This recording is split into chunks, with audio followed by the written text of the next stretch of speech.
Thank you. So since we're a cozy group, I don't propose to lecture too formally, but to introduce a few central ideas that have in particular to do with Aristotle's views on education. It's a surprise, well, it would be a surprise if you went to most of the best philosophy departments in the country now to discover that nobody in them talks much about education. Though in fact, almost every great philosopher talked about it extensively. And you might think that it's important enough, at any rate, to merit the attention of philosophers. And both Plato and Aristotle have much to say about education. So I want to introduce a few of the central ideas that I think are distinctively Aristotelian and still worth discussing. Some of his views maybe aren't worth discussing anymore. Time has covered them over, but others seem to me to be as pertinent now as they were in the 4th century BC, maybe even more pertinent. So I want to start with the idea that our emotions are crucially involved in our cognition. This may seem like an obvious point, but it has legs, as they say. If you try to develop it a little bit, you see how important the recognition that our feelings color our perceptions. So let's take, for example, somebody who's morbidly afraid of insects. Some of you may be morbidly afraid of insects, and if you are, there are a few things that you notice. That is, you're things in your environment are particularly salient. So for example, when you walk into your bedroom, if you see a little black speck on the ceiling, your eye immediately goes to it. Maybe it's an insect, first thought. You're also getting ready to respond by, getting your adrenaline up, you're getting your shoe ready, you're doing something, because, well, all right. So think about what's going on with you when you do this. Well, you're responding to perceived danger. So you think that that's a threat of some kind, and you're getting ready to deal with it. So, but you can be, of course, your responsivity, your measuring device for threats, for dangers, can be grossly miscalibrated. And it can be miscalibrated in two directions. One is you're overly afraid of things, and the other is you're underly afraid of them. I mean, things really are threatening, but you don't see them as threats at all. Other things aren't threatening at all, but you do. So an obvious one, again, is the insectophobe case, but here in North Carolina, where there really are dangerous spiders, for example, you really do have to, don't just think that when you see a spider you can put your little finger on it and crush it. That might bite you, and that could be bad news for you. Similarly with snakes and other things. So Aristotle's first thought is, what would it be like to have your perceptions of danger properly calibrated so that your emotional response to danger was correct?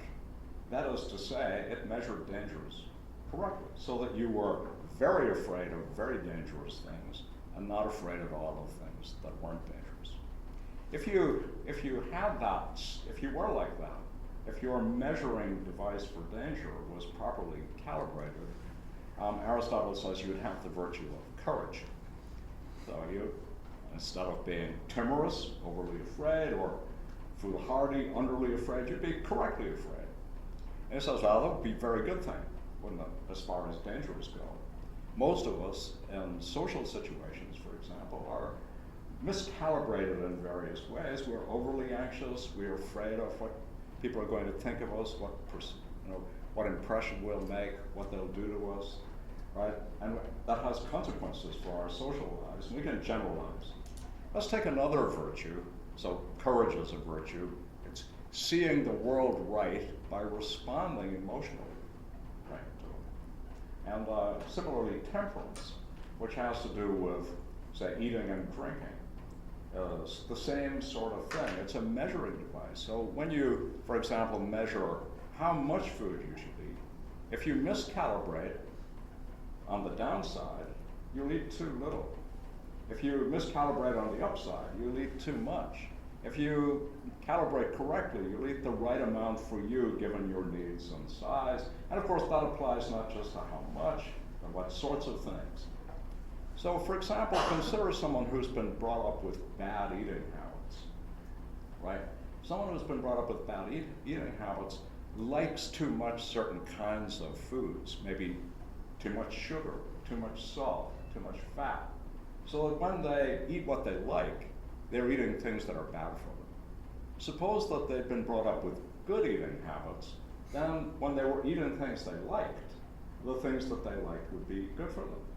And that's good news when you go to your doctor at 40 and the doctor tells you you've got to change your eating habits. That can be difficult, very difficult to do, expensive, complex. You have to learn a whole lot of new skills. Moreover, you have to readjust your eye to which things on the menu are for you. And that takes some doing. We all know how hard it is to break bad habits. Because we can be habituated differently with respect to all of these things, Aristotle thinks that early training is very important for what we would think of as ethical character, moral goodness, being a good person, living well, doing well in life. If you miscalibrate these things, you do badly in life, right? You eat badly, that's not good, right? You're overly timorous, that's not good. And we can generalize to a whole lot of other kinds of things we do where we can do them either well or badly. And if we do them well, we'll do better in life, live better. And if we do them badly, we'll live worse. So let's just take a modern example to see, you might think, yeah, well, all of that sounds pretty obvious, and it should. I mean, the idea is that obvious truths are better than exciting falsehoods. So we should start with some of the obvious truths, right? And if these are obvious truths, it's good, but they have consequences. So for example, take a debate, a discussion about what should we do about healthcare? So what kind of healthcare should we have in the United States? That's a big issue right now. And one of the thoughts you would have is it would be good if people were sensitive to evidence and argument when they evaluate healthcare proposals.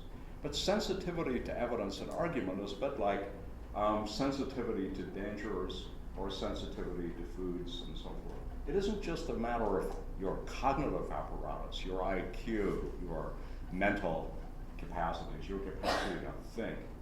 It's also about your capacity to feel.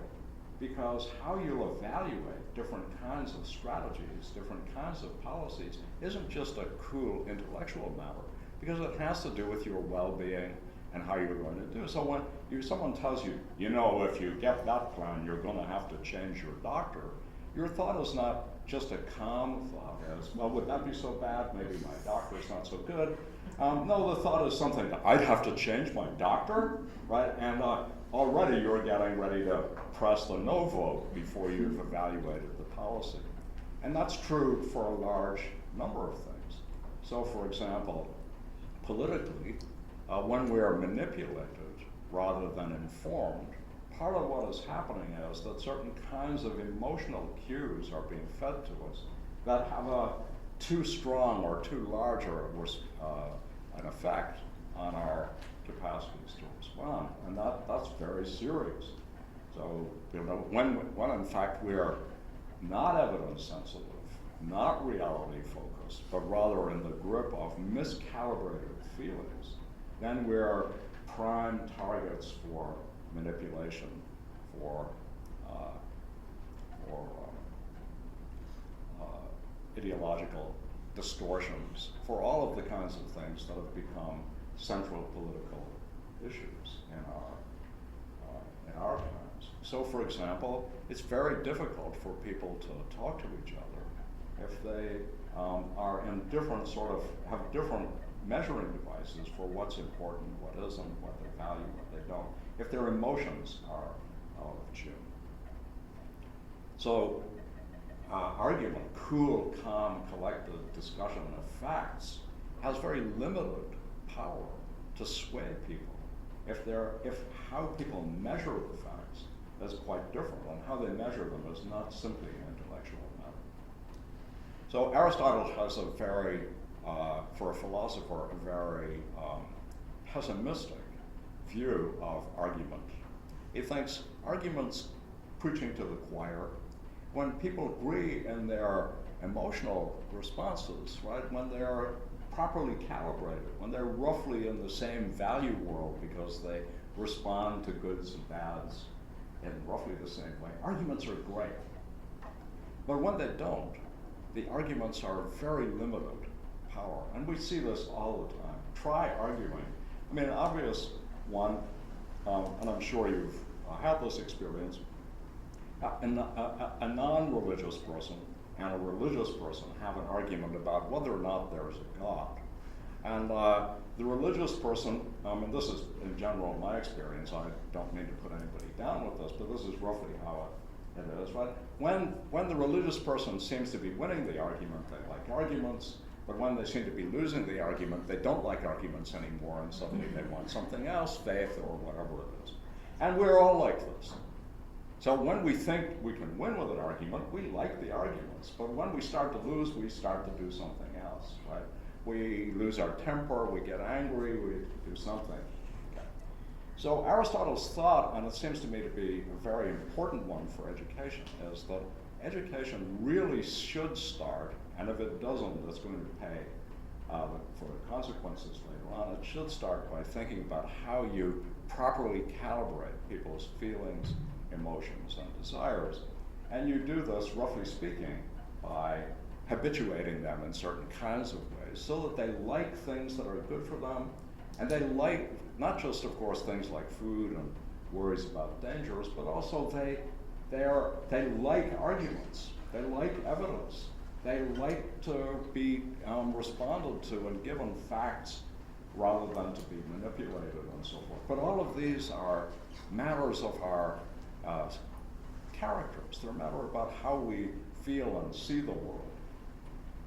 Now, Aristotle lived in a very small kind of city, a small city-state, in which people were ethnically, religiously, culturally pretty homogeneous. Something far more like Switzerland or Luxembourg, or maybe just extending it a little bit Norway, right? Where there are very deep cultural traditions, people are very similar, they have similar backgrounds, they speak the same language, they have the same religion, they have a whole lot of things in common. They go to the same plays. Theater festivals were big public occasions, everybody went. I'm going to talk a little bit about that in a second. But that was the idea. The idea was for him, these things were like givens. People could be socialized to share deep traditions and values because, well, they were already on the way there. Of course, we're very different. Our virtues, what it would take for us to be well-adjusted, are rather different. Let me give an example. We're racially heterogeneous, so we have to learn to be properly responsive to racial differences. One bad way to be responsive is to be a racist. Another, a good way to be responsive is to take seriously a difference, but recognize that difference is not a threat, right? Well, it's a good thing. Similarly, this can be true for even rather deep differences of opinion, even deep religious differences. We can come to see these things not as things we want to wipe out, but things we want to have inform each other so that we can enjoy each other rather than feeling each other as threats. But that too is a matter of our emotional adjustment. I'm sure you've all had experiences like this. I'll tell you a childhood story. So I grew up in Ireland, which is, again, a lot more like Aristotle's Greece than the United States is. And so growing up in the 50s, religiously homogeneous, pretty much everyone was a Catholic. everyone was white, everyone had the same broad kinds of traditions. And my mother said, you know, if you see a woman smoking on the street, that means that she's not a good woman. And only a lower class woman would smoke on the street. Well, of course, I don't believe that anymore. But I do have a negative emotional response to seeing a woman smoking on the street. Right? Our emotions are very slow to change. So even when we come to not be afraid of insects, our emotional reactions may still be require attunement and training. So how do you attune people's emotions? How do you get people to feel the same kinds of things about the same kinds of things in the same sorts of ways? How do you do that? Well, of course, art is one of the great examples of things that do this. And there are many other kinds of things. Great public occasions in which we feel connected, in which we feel at one, say presidential elections, it used to be a bit like this anyway, where you could sort of feel like something was bringing us together, right? Aristotle thought that the theater was a great example of this, and that was for obvious reasons. The theater of Dionysus in Athens was big enough to hold almost all of the citizen body, huge theater. Excellent acoustics, by the way. I don't know how we managed to lose that art, but now we can't even make a small room with good acoustics. The Greeks didn't have amplification, of course, but you can hear a pin drop in a Greek theater. But what happened, the theater is, you know, a Greek theater is shaped roughly like this. So it's kind of like an amphitheater, partly round. And all the citizens go to see a great play like Oedipus, Tyrannus, or Medea. And they not only see the play, to which they have deep emotional reactions, because music, dance, drama, they know the story, they're not waiting to see what's going to happen. They know the story, but what is the playwright going to do with the story? How are they going to be made to see it differently? They go and they have this shared, powerful emotional experience, a religious experience, because the theater is presided over by the god Dionysus. But they see everybody else responding too. And that gives them the sense of themselves as people who are responding in the same sort of way as something. So I think of those theaters, that theater experience, not just as a, you know, going to the movies, though of course that, a film that, like, let's take a plausible example. When Ingmar Bergman's Scenes from a Marriage was showing on television, nobody was on the streets of Copenhagen when it was shown in Denmark. Everybody was at home watching it. And that has a shaping experience too, that you can talk the next day to people who've seen the very same thing you have and share your thoughts and ideas about it. So the theater, like a great television show, is an occasion for a bunch of things, right? One is like seeing the great show, what's going on, but it's also a shared experience that has embodied in it emotional reactions, and then a common explored topic that we can talk about and discuss so that we can readjust ourselves in response, not just directly to each other, but to something that we've both shared and experienced. And I think that those occasions are very important. I sometimes think that, say, football matches are a bit like this. Of course, there are a lot of differences, and I don't claim they're all the same, but they are occasions when deep feelings are involved, often, unfortunately, deep feelings on two different sides of the question, but nonetheless, they are things in which our deep feelings are galvanized and so on. And I think that occasions for recalibrating our feelings collectively are very important ones, in part because what divides us, by and large, in ways that are not good, there are lots of divisions that are good, but what divides us in ways that are not good are often miscalibrated feelings that it's now very difficult to address directly because, right, they click into place very quickly, and before we even have a chance to get a discussion going, we've already identified ourselves as a Republican, a Democrat, a Christian, a non-Christian, and But we don't have to listen now because we know exactly what the other person is going to say, and we know we don't need to hear it. That's a problem that we have, but education has a hard time addressing. So let me say a little bit more about how Aristotle conceived the aims and goals of education. So the methods were, first of all, emotional ones. It's very, very different from our ways of thinking, I think. We think of education wrongly, I think, as somehow or other giving information to people about something. Aristotle's thought of more as it's forming people. It's shaping them. Students come to universities wanting to do one thing, they come out wanting to do another thing. Universities are not supermarkets of ideas. They're not themselves any kinds of business institutions in which you pay a price and get a product and leave with it.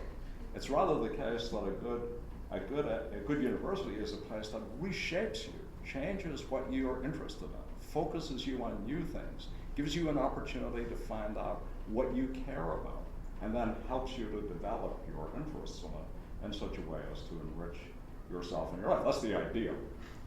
And we're still not that far away at great universities from achieving it.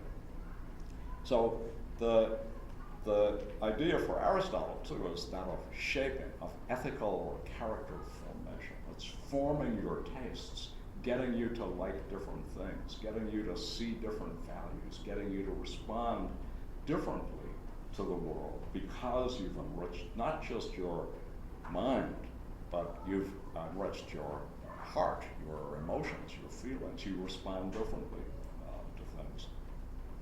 But it's also true that Aristotle thought that the whole point of educating people was to make them happy. It wasn't to educate them so they could get a good job, or to go out somehow or other, now equipped with a bunch of information so they could impress people at parties or whatever. The idea was rather to build education around what made for rich, rewarding lives for people. And the whole goal of education was to enrich and make better the lives of the people who had them. And for that, we also need a rich conception of what our good is. So it's not enough, right, that we think, oh yeah, well, we'll make ourselves happy. That can sound trite and silly, especially if we have a trite and silly view about happiness. And Aristotle didn't have a trite and silly view about happiness. He spent a lot of time thinking about just that. And his thought was that happiness is thriving. It's developing your capacities to their fullest and then living in the best circumstances to express them. So it was there's a far more sort of perfectionist strain in Aristotle's thought about happiness than the kind of bovine contented notion of happiness, where we think if you take the right pills, you could probably be happy for a while. Right? On this view, to be happy is to develop your human capacities, fully your emotional capacities, your intellectual capacities. So a vast array of valuable things is accessible to you. Let me give a simple example. If you don't learn how to read music or to listen to music, the world of music, the values, the great values that are in music are closed off to you. You aren't able to appreciate them because many of them take learning to appreciate them.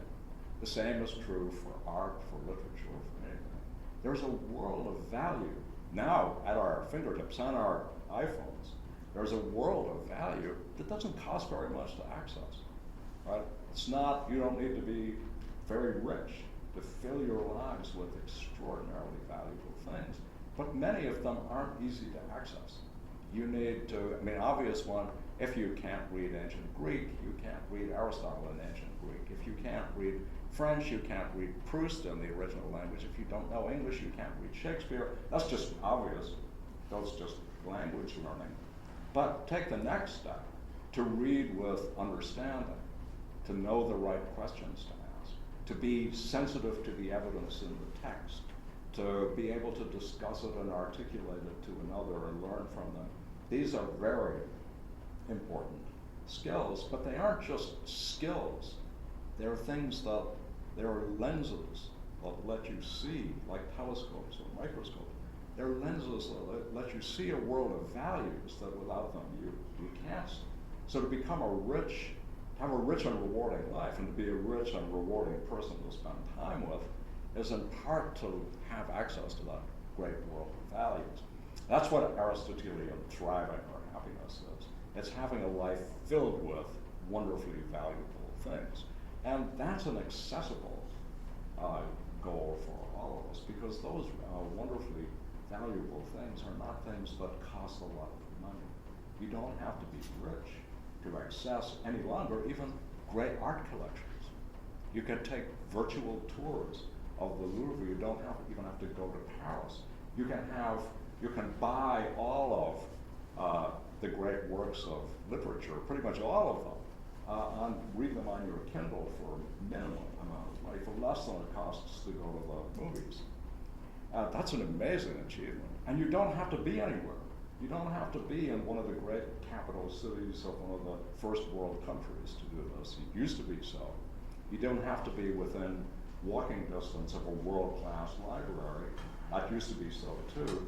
You can do this pretty much almost from anywhere, provided you have the key.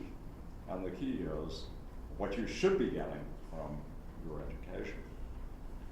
So let me contrast that very quickly, and then I'll stop and see if you'd like to talk to me about something. And let's contrast that with a very different conception of education, and ask why they're different. And that will reveal the other dimension of Aristotle's views on ethics and ethical training, which is that they must be bound up with politics in some way. Why? Well, look, educational institutions are expensive. Teachers have to be hired and paid for. All kinds of resources have to be made available. And which ones we're willing to pay for is a political question. It's a question that has to be settled at the level of political debate. It can't just be done personally or privately. And if we live in a consumer society like ours, we are ourselves conceptualized as consumers, then a big part of how our educational system will operate will itself be subordinate to consumer values, as in fact it is. Fortunately for us and for everyone, it's very difficult to fully control, and for any political system, to fully control what happens anywhere, but especially in universities. So that even if we are conceiving of the university as recently I heard someone in power at the University of North Carolina say that Chapel Hill should become an entrepreneurial university, which is a bit like military intelligence in my ear, as sort of an oxymoronic sound to it. But in any case, the main point is that if we have a certain set of values politically and socially, we will seek to embody them in our educational system too. And in general, these values are very short-sighted. Let me give a very simple example. We always tend to be training, when we think about job training, we always tend to be training people for the jobs that there are a lot of now, not the jobs there'll be a lot of when they graduate from college. We often too think of job training like courses as very narrowly focused ones that give them a certain limited set of skills. So an interesting fact, I'm a fan of facts, is that you do better in the business world if you're a philosophy major than you do if you go to business school. Why? Well, it turns out that businesses too like people with broad imaginations who can think outside the box, who are critical, able to understand far more than somebody who has a narrowly focused education. If we look at the facts of education rather than the ideologies that tend to dominate, we see that good liberal arts educations are very good things, even if we look at them narrowly from the economic perspective. But in fact, we know something, another set of facts. Consumer societies aren't happy. The general happiness level doesn't well correlated with GDP. So making people economically well off is not that's very important, of course, But once you reach a certain level, it stops making you happy. We have a massively competitive society. That doesn't make people happy. Graduate schools have serious problems with anxiety. It used not to be so, but they do now, in part because everybody's worried about getting a job. The market has started to even dominate how they think about themselves, what courses they should take, what they should be doing. Should I take this? Is it going to help me get a job? Am I in front? Am I behind? Where? These are not good things to be dominating in somebody who's getting an education. So if we thought about first, what is it to flourish? What is it to live well and do well in life, and not, right, simply how do we make a lot of money? Then I think we think differently about how we should educate people to have good lives. And we'd be following far more closely in the kinds of footsteps that Aristotle and before him Plato had, which is, right, if there's a justification for education as opposed to training, the justification is that it makes lives better for people and makes people better able to live better lives. So let me stop there and see if you'd like to talk to me about anything. Ask me a question. Tell me something. The comments are really timely before Thanksgiving. Knowing that there will be conversations, at least at my house, where people share very, very different viewpoints, and that can sometimes be volatile, challenging, even anxiety-producing before the even event. I'm sharing this with you all now. We've all lived through this the last couple of years. And knowing that, I can't go back and re-educate the people I'm concerned about, nor can they do that to me.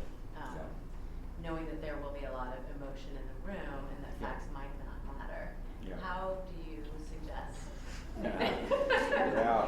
That is the pretty for the modern day a little bit. that is the $64,000 question. So the upbeat part, the part that's positive, is the thought. Looking to the future, how might we do better? The depressing part is looking to the past. What can we do to undo its malign effects? And I think the first thing is not to be either overly optimistic or overly pessimistic. It's to be realistic about it. And the fact is that we do have serious and complex problems, and we don't know how to solve them. But once we know we have them, focusing on them and then being guided to some extent by the best available knowledge and resources on them is the right and only kind of thing to do. That's very, very difficult. There isn't a simple answer. On the personal level, so when these kinds of discussions break out, even in families, they can be very divisive, very hard to know how to solve. So I wish I knew, but I don't, unfortunately. If I did, I wouldn't be teaching philosophy at UNC. I'd be ruling the world or something. More impressive than that. Shared theater watching event. Yeah, but it is, and I think that's right. I think that it's natural to want a solution, and depressing to discover that we don't have it. Yeah. When Aristotle talks about education, is he thinking about schooling, like going to universities? And comes to me because I recently read a quote by Mark Twain, and he said, "Don't let schooling get in the way of your education."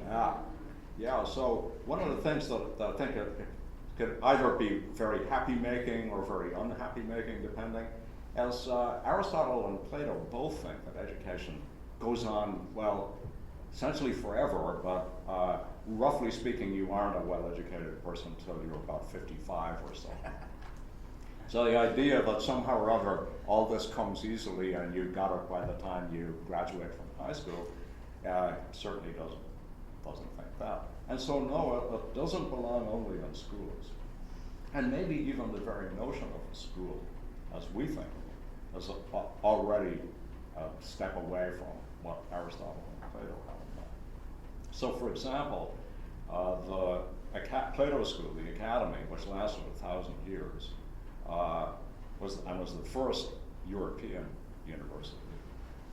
There may have been similar things in other parts of the world. This is the first European one.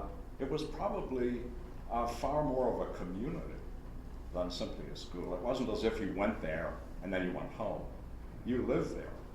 And so it was in some ways a bit more like a monastery, though there were women in the academy.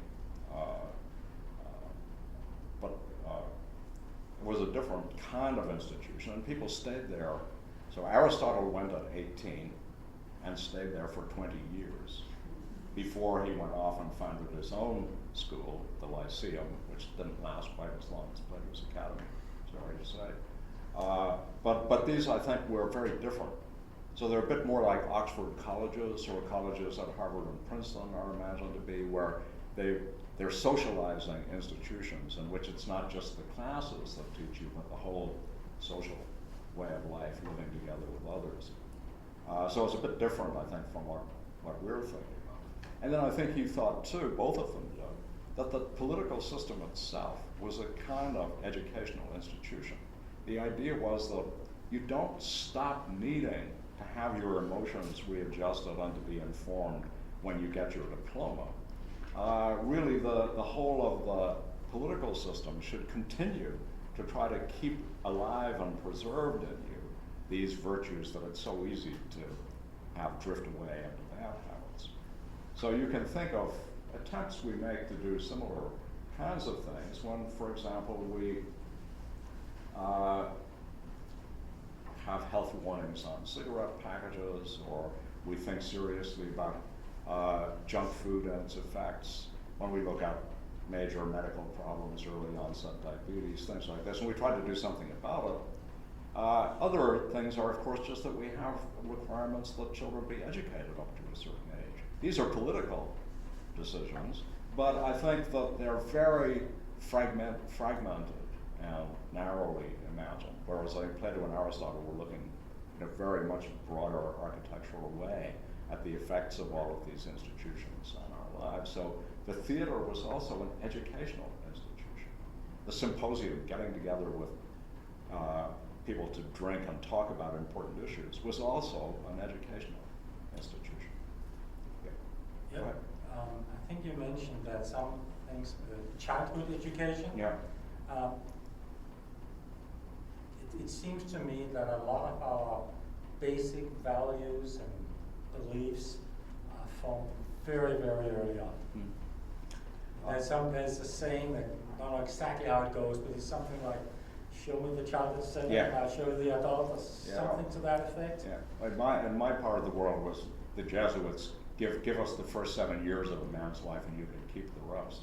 Right, we'll have done our work by then. I think that's overly, that's a mistake. I think there's a lot of truth in it, but we can undo an enormous amount of the effects of our early upbringing.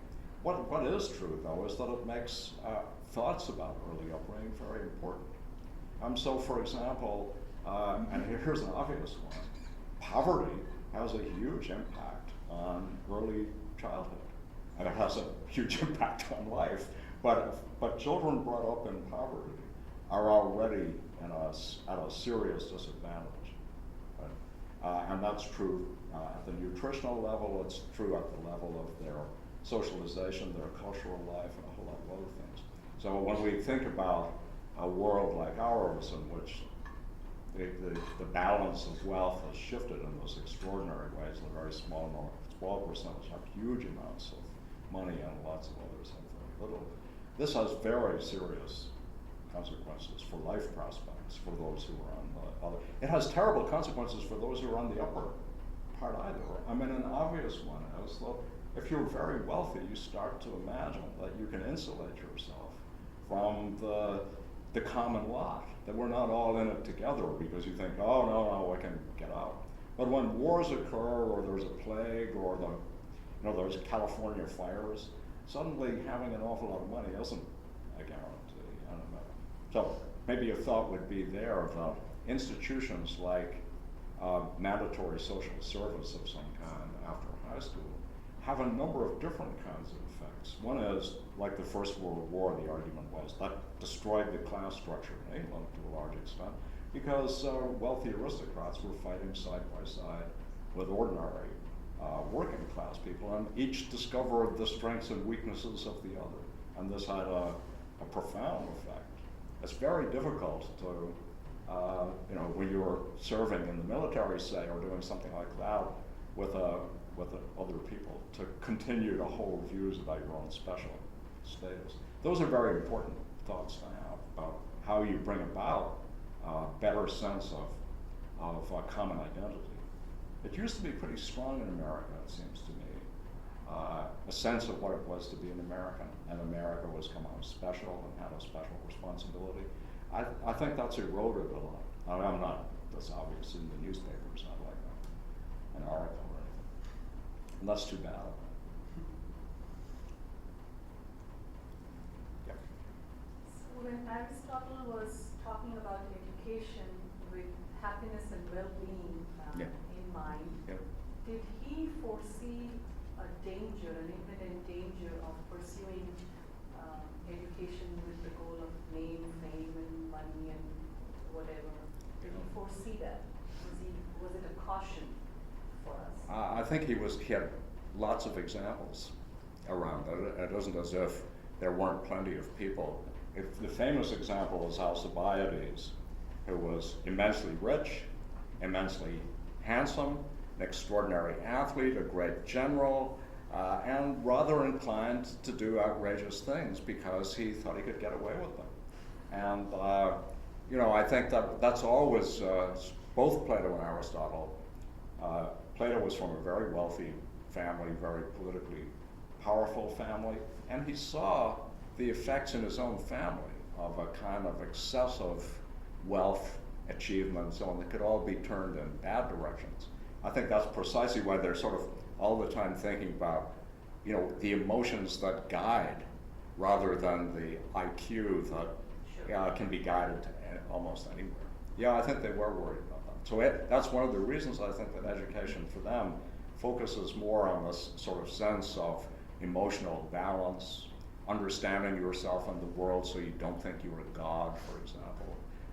These are all very important to avoiding the kinds of temptations that we're all prone to.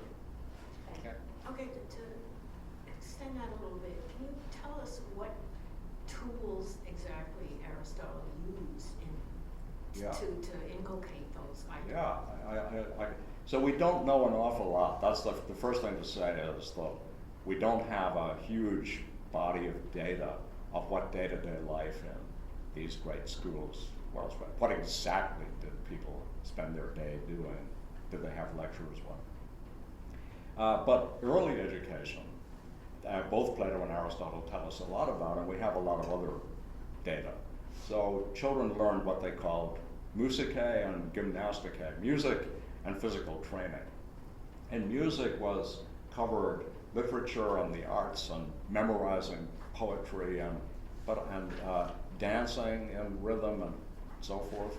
And the focus was on sort of bodily balance, emotional balance, being able to, walk, talk, and behave in orderly and attractive ways. And they also learned to draw, do math, a bunch of other things. But it probably wasn't until about 7 or 8 that what we would think of as schooling occurred with professional teachers, where you sent your kids off to get a more substantial training.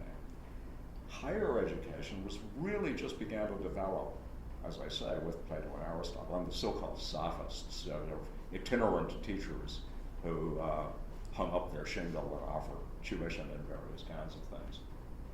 I think at the heart of both Platonic and Aristotelian education is what they both call dialectic. And that's just a verb. Dialectiki is just a name that comes from a verb, dialogestai, which means talk, converse. So a big part of what they learned to do was to argue both sides of an issue, a bit like formal debate. And again, the idea was that you have to understand the two sides of an issue, not just the one that you thought was right, but you had to be able to defend the other one too. and so to appreciate the strengths and weaknesses of positions that were different from your own. So that's a very interesting, if it's correlated, I think, with the kind of musical and gymnastic training. It's about producing a balanced mind. And Aristotle worried a lot about specialization. He thought that specialists developed a kind of, they were, he said, they were sort of like athletes who got these big muscles, you know, they weren't very good for ordinary life, good for competition, but not for everything else. They turned to fat when they got old, it was bad. You really wanted a different kind of body to be a free citizen of a country, and a different kind of mind than the mind of an expert. So a lot of worry about narrow specialization, and we only have little fragments of what Aristotle talks about, what he calls a paipaidoumenos, a well-educated person. And the well-educated person is someone with very broad intellectual interests and very much able to see what kinds of arguments and evidence were appropriate in different sorts of areas. So that they just didn't have a kind of myopic or single narrow vision of the world, but a kind of broad one. They were able to listen to experts, call them in and tell who's a real expert and who isn't, but they weren't themselves narrow specialists.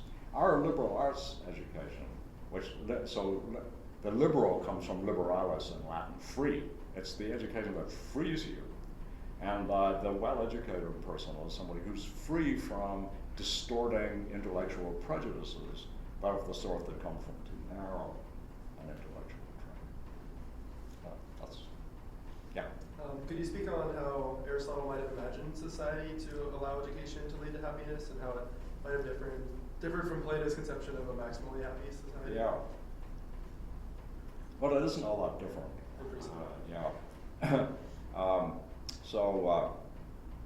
I think that Aristotle and Plato both thought that, good societies couldn't be too big. And some of the arguments for this are really still of importance. One of the ones I gave already is you really do have to share a huge repository of something like cultural learning. You have to be able to, I'll tell you a little story. Before I came to UNC, I taught at a small liberal arts college on the West Coast, Reeve, which is an amazing place, sends more students. Well, in the time that I was there, we produced 30 professors of philosophy in a tiny school of 1,100 students. Very good kids, I think, and very interesting place. But one of the thoughts of the founding fathers of the university was that all freshmen had to take the same year-long course.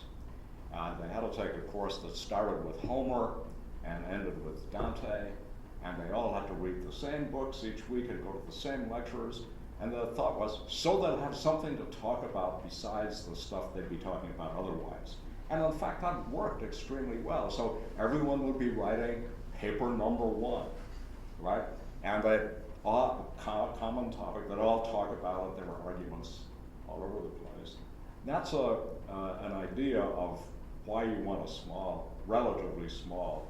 It's because there can be things like that. We could all watch scenes from a marriage or whatever the equivalent was, and then talk about it and argue about it and have reactions to it. And we could refer to it in conversation so that we have these cultural touchstones that everybody understands. We've all read them, we all know those, so you can refer to them and enrich your conversation quickly by reference to them. The other was, I think they worried a great deal about what happens when you don't know who you're electing. So the thought was, so very powerful intellectual, very powerful democratic institutions were developed precisely to counteract certain kinds of worries. So that was one. How could you know who you were voting for? Wouldn't you end up with a lot of essentially propaganda or electing people you had no real knowledge of, as opposed to people you grew up with, went to school with, had a good knowledge of their character, what sort of people they were? That's a huge problem, that how we know anything about the people that we elect. That's a real problem. The other, which you love, we should institute it tomorrow, is so many offices were filled by lot, which I think is a very good idea. Do we really believe that people in Congress and the Senate have this very sophisticated knowledge of something that makes them better able to do it than we would be able to do it? I don't think so, right? I think some could be by lot, and the idea was that would make it very difficult to get entrenched power. The other, even better maybe, is that you were audited before you took public office, and you were audited after you exited. And if you were too much richer when you exited than when you were put on trial, I mean, the thought was these public offices are not places where you go to enrich yourself. You're places you go to serve the public. And if you start trying to serve your own interests, you won't be serving the public interest. So let's try to prevent that from happening. A few others, you couldn't vote on a war if you didn't have children in the army. If you were, there were a whole lot which said, people are prone to make certain kinds of errors. Here's a way to stop them. These things are like the virtues that I started by talking about. They kind of filter out known distortions to help you reach better public decisions. I think these are all very good ideas. They're very simple, but they really do have considerable effect.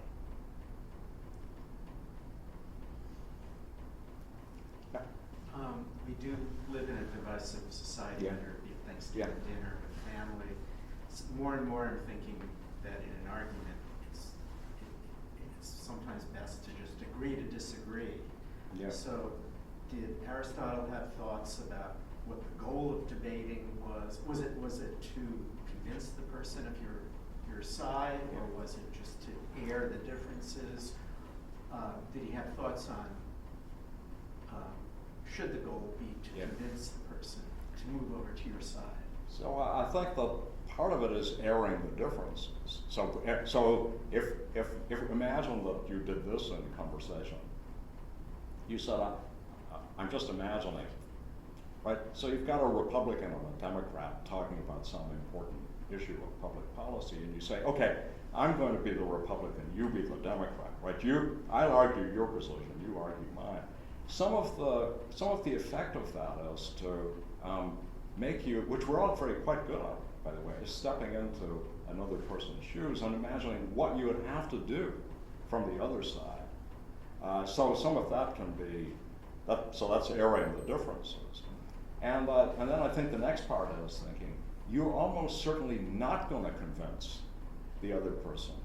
Outside of the context of formal debate where there are rules and so forth. But in real life, people are very hard, their minds are very hard things to change by argument. They tend to change slowly and by other means.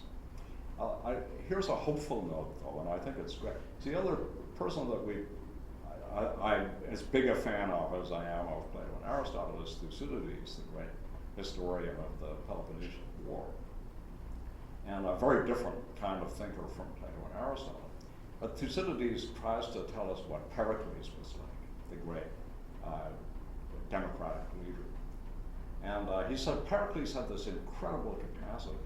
When people were overly optimistic, right, say about going to war, he knew how to dampen their ardor. When they were insufficiently enthusiastic, he knew how to rouse them up to get, and the thought was, he had a target, here's where we should be going, but how do I get you to want to go there? Well, it's not just a matter of telling you some facts, it's a matter of how I can use my oratorical and rhetorical skills, but for the good, so to speak.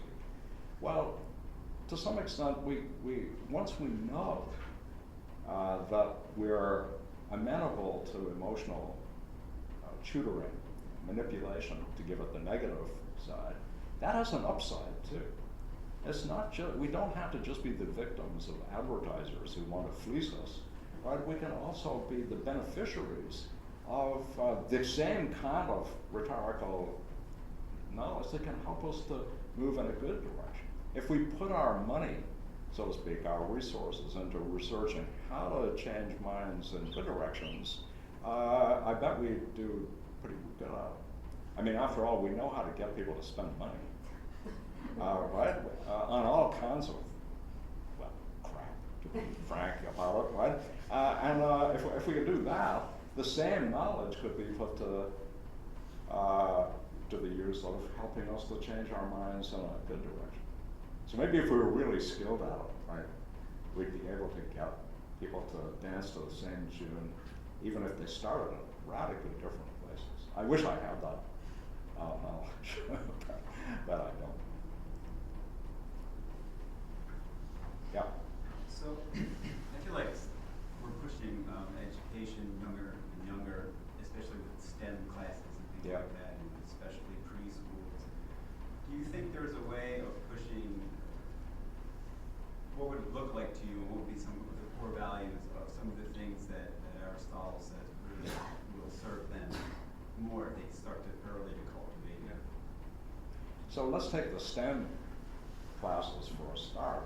Because these are enormously important, and one of the things that we should be justly proud of is the extraordinary strides scientific knowledge and so on have taken.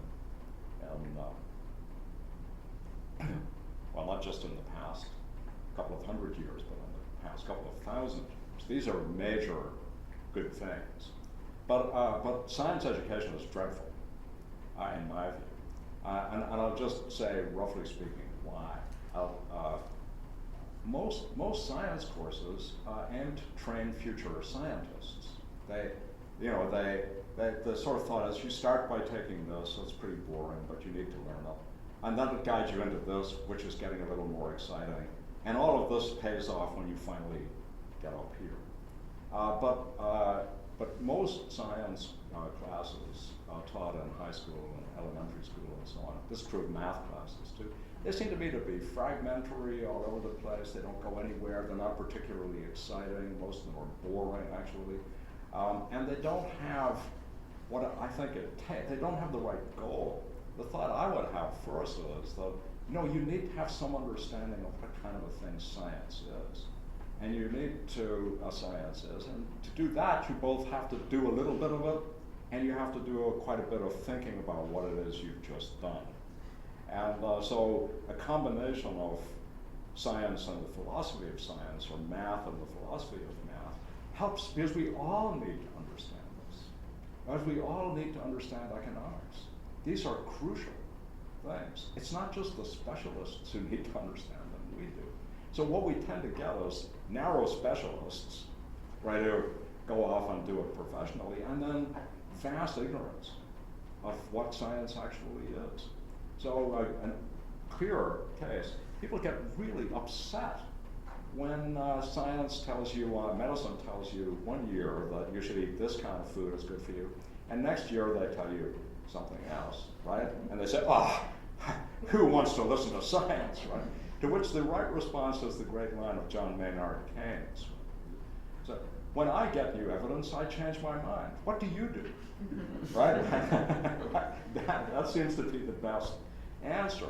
But I think that we actually, for the most part, want answers, and then we want to be allowed to stop thinking so that we can just get on with our lives. So STEM classes need to be conceived differently, I think. Science education in general does, at educating all of us in science. Not so that we can be scientists, but so that we can understand what medicine and science and so on do in our society and what to expect from them. And then that's true of all the other subjects too, which is these ought to be the repertoire of all of us. They're our common heritage. They're the big, vast wealth that we actually have. They're available and accessible to everyone. They're not like, multi-million-dollar houses or whatever. We can all have them, and education has to do that. But it won't do it if you start by thinking that you already know the answers to all of these good questions, so that you think that we should be cutting out that humanities stuff, we should be dumping all of that, we should just do stuff that pays off in the marketplace. Well, really, you can't hold that view and look at the facts. it's a ridiculous position. It's a position of ignoramuses that you can't hold it up to the light of day and sustain it. I think, unfortunately, it's motivated largely by wanting to produce people who are docile sheep that can be easily manipulated for political purposes. Because ever since the 60s, politicians have been massively afraid of universities, right? Because they're hotbeds of thought. So as you know, I'm sure, the institute at UNC that did research on poverty was shut down. Well, similarly, you can't do certain kinds of research on guns. Yeah. You think, well, who made that rule? Well, we know who made the rule and why they made it, right? So that's another part of this. We're not looking at an influence-free world. We're looking at a world that's distorted by political power, especially by the power of money. And that's something we need to be vigilant about trying to do something about. So I'm not going to say this very coherently because it's confused in my own mind. Yeah. In debates, back in the days of Aristotle, there were debates, and supposedly the idea was to change somebody's mind to some way that some other people thought about an issue. So there are arguments involved. Yeah. But at the same time, it's recognized just presenting facts. It's not going to change anybody's mind. Really, I mean, I think it's well established that values and emotions and beliefs will, no pun intended, will trump facts any day.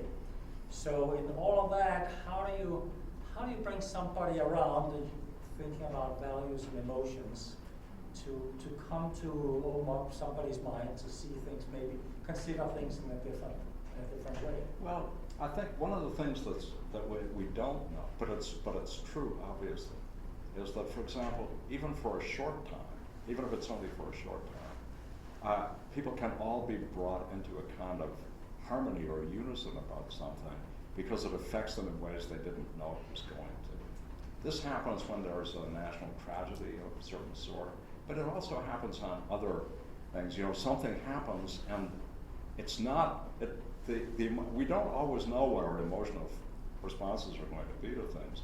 And people who are able to sense the field, right? They're responsive to the energy field of a nation or a group of people, can often find the thing that will bring people together and not divide them. Even though, of course, there are lots and lots of people whose goal is to keep us as divided as possible, because we're much easier to control. An obvious case being to imagine that class interests are not nearly as important as various kinds of national or other sorts of identities. So a poor white person and a poor person of color have less in common than a poor white person and a rich white person, and a poor person of color and a rich person.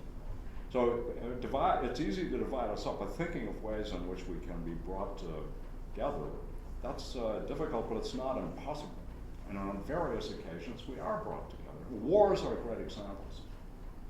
And one thing that shouldn't ever be left out is that finding common things to hate is not a terrible way to unify people, as long as the things they hate are genuinely odious, right? So getting us, for example, all to hate white supremacists or neo-Nazis or any of those things, growing groups, evidently, that seems to me to be a good thing. We should hate those.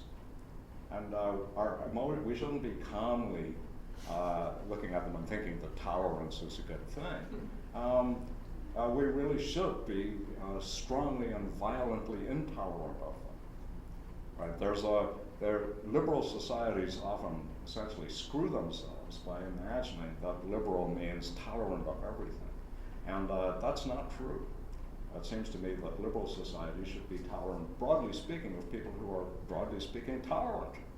We have all kinds of things we want, but people who want to destroy the basis of liberal society are not people we should be encouraging. And that's a way to unify people. outrages do it, right? School shootings, not enough, but things like that can bring us. I don't know if I addressed your point right, but I think we can be brought together. It seems to me that two things. If you want to persuade somebody, first you have to establish a base of commonality. You're common in some way, so there's a certain bond and trust. Yeah. And the other thing is speaking. I mean, I'm not sure how to say this, but just the fact that facts don't change minds. Yeah. Well, it's clear. I mean, it's right, but it's not entirely right. So part of the issue is that sometimes facts can change minds, and a big part of that depends on how the facts are presented and how pertinent they are. So, for example, I'm just thinking about the huge effort that the tobacco industry made to spin facts or to hide them. But the pressure against them was nonetheless far more successful than they were. And I think that can be true in a whole lot of other areas too. But it is really so think of someone like Michael Moore making certain kinds of films. Certain kinds of films can actually rivet you and show you the world in a way that it isn't what you expected, and it can have a very galvanizing effect. And the point that I was making earlier is that we never know exactly where those moving forces are going to come from. It's often the case that something comes from left field, and suddenly it's right at the center of things, and has an impact on us. I think, did I see? Yeah, I was wondering if they're mentioned, like when they get, teenagers who are rebellious, independent, really smart teenagers. Yeah.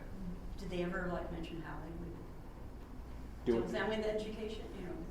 Does Aristotle talk about teenagers and their rebellious? Yeah, exactly how they would. Yeah. Well, as a curious fact, I mean, the conception of a teenager, like the conception of a child or the conception of an adult, these are not naturally given things. These are social constructs. I'm just thinking just the adolescent puberty kind of. Well, I was going to say, I think a big part of adolescent rebellion is itself in part the following out of a social script that tells adolescents they're supposed to rebel in adolescence, otherwise they won't be doing their job right. It isn't an invariant cultural universal that adolescents all rebel against their parents' values, but it is, of course, and so in the same way, it tends to correlate with the notion of developing oneself as an individual, showing that one's distinctive, even though everybody who's showing themselves to be distinctive looks like everybody else who's showing themselves to be distinctive, right? So there's a strange uniformity to adolescent rebellion, even though it's not just the rebellion. I was thinking education-wise, where you have an incredibly smart, adolescent who's probably is smarter than a lot of their teachers, and they don't want to be taught. They just want to they do not. I don't know the point of this. Why do I do that?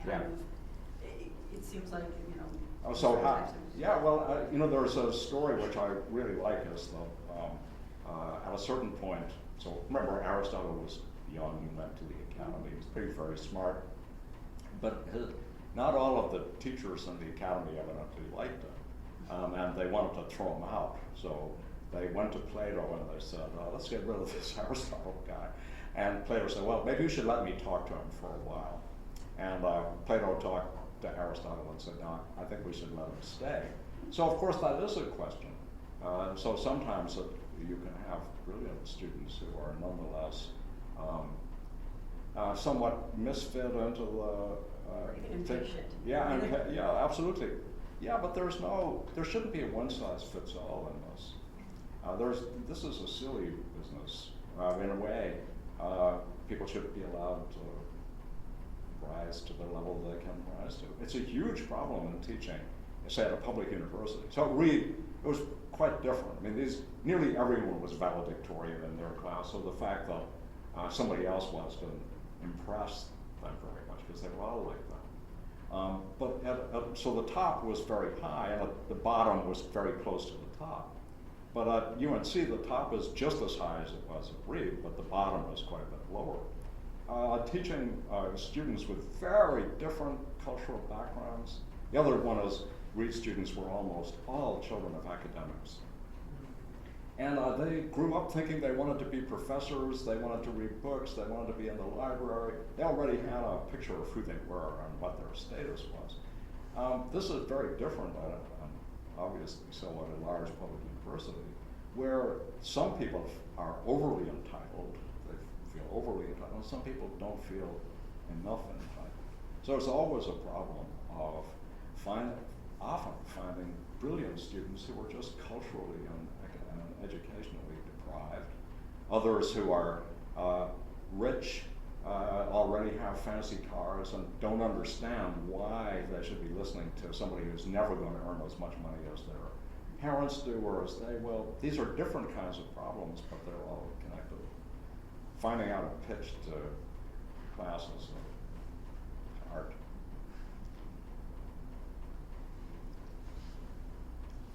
Okay, well, thank you very much.